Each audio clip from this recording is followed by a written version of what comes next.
You're listening to the Poised Powerhouse Podcast. My name is Dr. Sita Hood, and I'm obsessed with empowering women like you with practical life strategies to live authentically without compromising your wellness.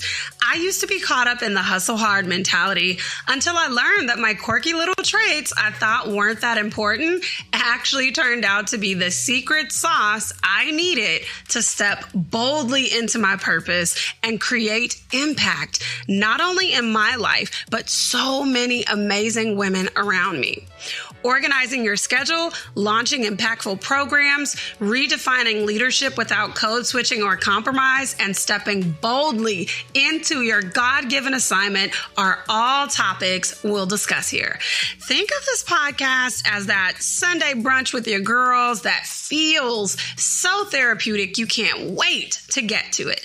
But let's clarify, this is not a substitute for a relationship with a licensed therapist. All right, grab your notebook and your coffee or your tea. We don't discriminate over here. And let's start the show.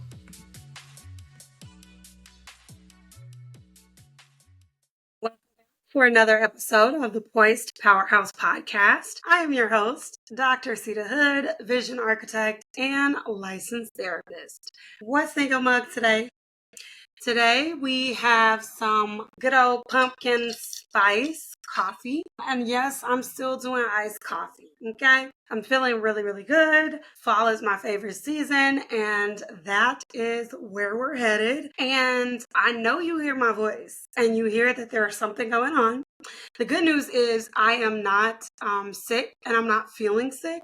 I just lost my voice from screaming like a mama in the stands for my daughter's track meet. So that lets you know how hard I go for my people, okay? The voice is doing what it does, which kind of sucks because obviously I'm a therapist, so I talk for a living. But it's neither here nor there. It's not the first time it's happened, and it probably won't be the last. But let's get into it. Have you ever heard a female say that she can't be friends with other females because they're too catty? I know that I've heard that before, quite often, actually. And in reality, I think that is supposed to be like a shield of strength or something. But in reality, it makes my heart hurt for that woman.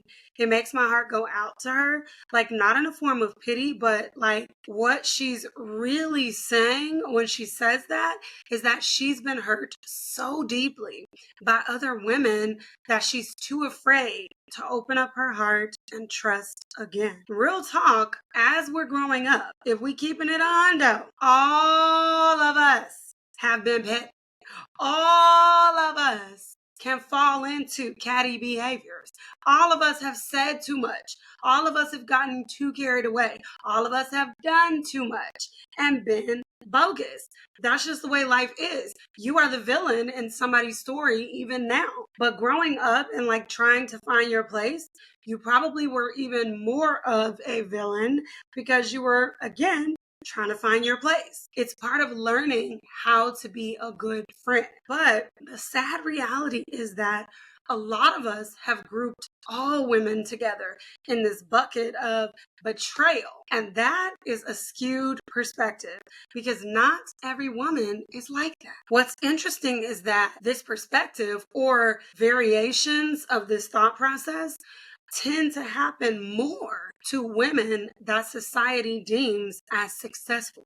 Now, personally, I think that this has something to do with climbing the corporate ladder or building up your business in male-dominated society or male-dominated industries that place insane demands on women. So the few women who are brave enough to try are often pitted against each other automatically to compete for a spot when there's really room for all of us and plenty to go around. And I want you to think about how this shows up even in your friendships. If you've ever been the person that's like, who you been hanging out with, girl? That wasn't me. You hanging out with her a little bit too much now. Come on. And you are serious. Like sometimes people play like that, but if you are serious, that might be a sign that you are one of these women who has been brainwashed into competing with other women, even in friendship. Some form of this belief is the core for all of these reasons that successful women have trouble maintaining friendships. And what I mean by some form is some women flat out believe that they can't be friends with women. Some women believe that they're not a good friend to other women. And the thought process is, because if I was, maybe I would have more friends. And so many other narratives. And some of these narratives we're going to get into inside of this episode. Hey, aren't you tired of running around like a chicken with your head cut off? How many times have you promised to do better with your wellness routines only to let life get on top of you again? I want to invite you to pause and pour by downloading my app, The Lavish Haven, your sanctuary for cultivating daily wellness. It's completely free to use. You'll start with our pause and pour quiz and then access our signature daily and weekly wellness trackers, mood playlists, elevated emotions collections, scripture-based guided audios, and so much more. Hit the link below to start today. Again, there are so many reasons and factors that contribute to a woman's outlook and how she chooses to show up in her relationships. But one of the top reasons it's hard for successful, ambitious women to maintain friendships is because they have unrealistic expectations, or people have unrealistic expectations of them. So successful women sometimes assume that people understand what it's like to function in their world, and therefore they understand them and their actions. And most of the time, that's just not true. It's just not true. You've got a totally different level of ambition, likely, than most of the people around you. And there could be things that you're doing that don't make sense to somebody that you're attempting to establish a relationship with simply based on their past experiences. I remember when one person and I were just getting to know each other, and she would show up really, really strong in the relationship, and then she would disappear. So she would show up strong, disappear. Show up strong, disappear. And it was a lot of this cycle. And I finally got tired of it because the behavior was so confusing to me.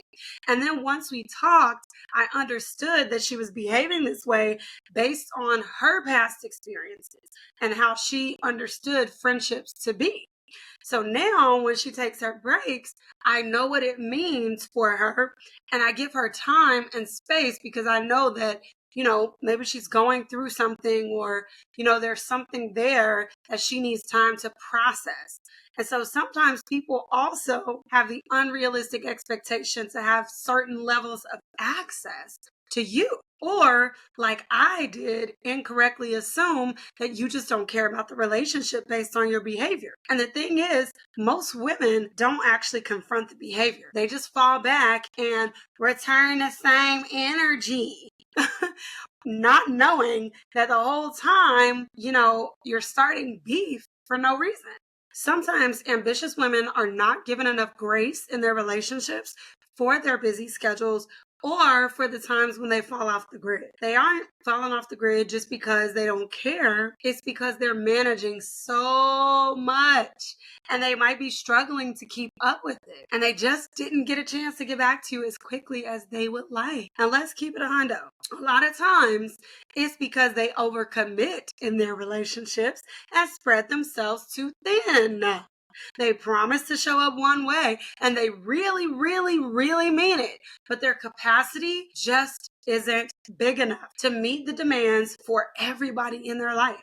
And this can be disappointing to you and also to them. But the good news is this issue can be solved with having an open, honest conversation about the dynamics of the relationship and how you expect to move forward. It doesn't have to escalate to returning energy or cutting people off. And there could be a perfectly logical explanation for everything that they're doing.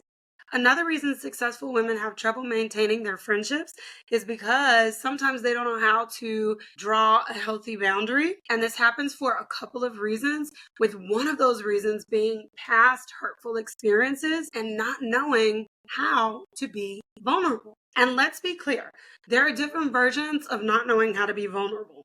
Oversharing versus undersharing, personality differences, and so much more. Here's what I mean when I say oversharing versus undersharing. Vulnerability is a perfect balance of sharing and knowing when to share what with who. Oversharing is impossible in a safe relationship. I would also argue that undersharing is impossible in a safe relationship. And here's what I mean by that. If you have fears that people are going to tell your business, or that you said too much at the Sunday brunch, or did too much when you were out at somebody's house, it's likely because you don't fully trust the person that you were talking to. And maybe you went out on a limb to try to see if you could trust them. But when you trust someone, even in sharing something vulnerable, you know that you're safe. You don't have to second guess it. You might feel nervousness when you're talking and when you're saying the words out loud, but when you're done sharing, you're good. And I'm arguing that you can't undershare, because when you feel emotionally safe in a relationship, you automatically pour out your whole self. There are no restrictions for how you show up. So it can be confusing for successful women to find the right balance of vulnerability, even if we go solely based on experiences in the workspace. And I specify this because women in corporate know that most often, as sad as it is, people don't operate with integrity. But in the same token, as a businesswoman and a leader in your field, trying to find high quality partnerships for your company is also hard, because too many people don't have values and morals. And then you can't find people whose morals and values are in alignment with yours. It's rough out here. And me personally, I only want to partner with people and businesses that God called me to partner with, who have integrity and compassion as one of their highest values. So as a result of these experiences professionally, it can make it really hard to find the right balance of vulnerability personally. And then if we're talking about personality types, when we meet other ambitious women, there's an assumption that they are just like you. You get really giddy, you get excited. It seems like you guys are twins, like it's like twins. Where have you been? Nobody knows me like you do, nobody. But in reality, even people with the same personality type are not just like you, because their life experiences have made them a little bit different. Now, maybe they understand your personality a lot more than most people, but they're not just like you. And it's easier to just walk away from a relationship instead of carving out the time to take to understand personality differences. Another contributor to your level of vulnerability is if you're one of these ambitious women and your past experiences with your mother were not so great, or even how you saw adult females interact when you were a kid. And see, like, I grew up with shows like Girlfriends, My Girlfriends. Come on, sing it. They're through thick and thin. Right? Mo to the, E to the, hey, Moesha, come on. Full House, Saved by the Bell, Arthur, and all these shows that were rooted in high quality friendships as the basis of the show. So on top of what I saw in real life, I also saw examples of high quality friendships in these TV shows. These past experiences with your mother could be how your mother treated you and how you saw your mother treat her friends or people that she cared about. It's a good idea to pause and take some time and sit down to try and figure out how your mother or your relationship with your mother made you feel, and to try to figure out how your mom's influence shaped your current view of your relationships between women. You never know what you'll find there. And some questions that you might want to consider: did your relationship with her make you want to stay away from females? Or did it make you long for friendships like hers? Is it the reason you struggle with boundaries now? Because maybe you saw her be a ride or die for everybody and the feelings weren't mutual. Did you see her constantly getting hurt by other people? And do you notice that pattern in yourself? Was she a mean girl? And now you are a modern day mean girl. All these things matter. Another contributor to the lack of vulnerability is the fear of mixing business and friendship. And as an ambitious woman, I can tell you that it is so hard when you meet an amazing woman in a space that's not designed for friendship, because all you want to do is be her friend. And what I mean when I say not designed for friendship is I mean in a work context, or for me, therapy, or going to your doctor and your doctor is super cool, or your attorney, and the list goes on and on and on. But I mean, I feel like doctor and attorney, maybe, depending on the context. So you think to yourself, in another context, we could have been solid friends. And in some situations, like if you meet an amazing woman on your job and you're a hairstylist, then you can actually grow to become friends. But you still might carry that fear of vulnerability, and you might be afraid that that would damage the other parts of your relationship. And sometimes the deep emotional connections that characterize female friendships can be overwhelming. And we can't deny that, because we all got some friendships that are overwhelming, right? Some relationships, some people are a lot. They're a lot to interact with. And you love them to your core. You love them. That's your little bookie, right? But the relationship is a lot. It's a lot. And the intensity of these relationships can lead to conflict and maybe even emotional burnout, not just with that relationship, but with a lot of other relationships, because you're so overwhelmed from the emotions and the weight of that other relationship.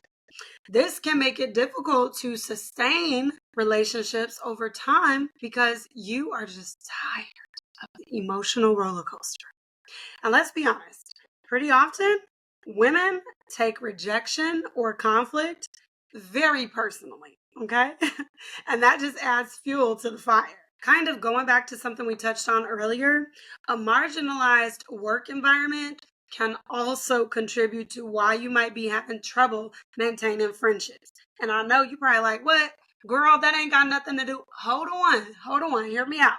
Hear me out, okay? Hear me out on this one. Based on the impact of the stressful work environment, it's easy for women to develop imposter syndrome about their ability to show up, even in their friendships. Because again, in workspaces, not just in corporate, this happens in entrepreneurship too, but in workspaces, there's this mentality of hustling and women being pitted against each other and comparison and so many other dynamics. And in the midst of that, you develop imposter syndrome around your abilities. And because you are a whole person and your work and home environments both contribute to each other, your feelings are inevitably going to overlap. Imposter syndrome, even in friendships, is a real thing. I have a friend who faces this, and she doesn't think that she's a good friend. And every time this comes out of her mouth, I'm like, girl, what are you talking about? You're an amazing friend. I've never seen you fail to show up for somebody. I've never seen you not be clear in your boundaries or even say, hey, I don't have the capacity for that. And that level of communication, that level of emotional intelligence, honey, that is top tier, okay? So stop playing, because one thing I don't do is play about my friends, okay? That's what I be saying. That's all I got. Okay, getting back to the episode. Anyway, I'll be like, girl, I don't know what you talk about. You're an amazing friend. And listen, now I'm talking to you. Did you know that women of color in particular experience imposter syndrome in their friendships even more than their counterparts do? Specifically due to compounding factors like, and I'm just going to say it, and if you don't like it, that ain't my business, factors like race and gender. And I know people be thinking we be making it up, but we're not making it up. It's because institutionalized racism and gender bias show up everywhere. And so they tend to, women of color, feel like they're not worthy of quality friendships and don't belong in certain spaces. For example, if you live in an affluent neighborhood and you are finding yourself new in that space and it's not something that you're used to, it can be really easy to feel like a phony or to feel like you don't blend in anywhere and to feel like you're not as good of a friend because you don't show up like people in this neighborhood do, where there's a certain cultural norm in this specific neighborhood. So you can feel like you don't belong in certain spaces. You're not worthy of friendships. Of course, specifically due to systemic oppression, which we hate. And of course, Dr. Hood is going to link an article to back up the statements, okay? Because what I'm always going to do is back up what I'm saying with research. You feel me? So you want to check the show notes if you have any questions about that dynamic, because it is a very real dynamic. And that self-doubt that she feels in the workspace and the microaggression that she experiences during the workday most certainly carries over. And I'm going to say it one more time, just for the people in the back, just for the people in the back, just for the folks in the back. If you think that microaggression doesn't exist or that Black people make it up, we not making it up. We not. Just go down a TikTok rabbit hole on microaggression and you will start to see all sorts of examples. Or date a Black woman, or date a Black man, or a person of color, or, have a Black friend, and not just specifically for that reason, but like trying to understand things from a person of color's perspective.